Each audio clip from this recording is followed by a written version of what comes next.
السلام عليكم. لا تنسوا الإعجاب بالفيديو والاشتراك في القناة تشجيعا لنا لنستمر بنشر المزيد إن شاء الله. ارتدت 100 قطعة ملابس فوق بعضها، وهذا ما حصل لها حين خلعتها.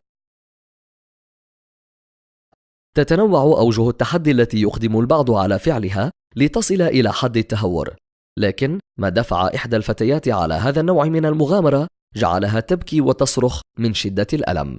فقد أظهر مقطع فيديو تم تداوله عبر مواقع التواصل الاجتماعي فتاة ارتدت 100 قطعة ملابس فوق بعضها البعض، واستطاعت فعلا أن تكمل التحدي بنجاح، إلا أن الأمور لم تسر على ما يرام عندما أرادت خلعها، وراحت تحاول جاهدة فعل ذلك دون جدوى.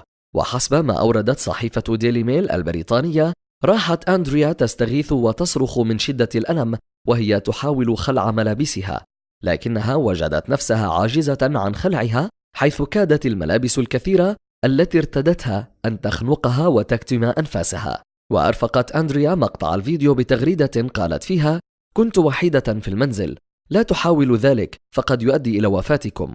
وأعيد تغريد هذا الفيديو، وانتقد البعض هذا التصرف، وراح يؤنب الفتاة على هذا العمل معتبرينه بمثابة انتحار، فيما قلل آخرون من أهمية ما حصل.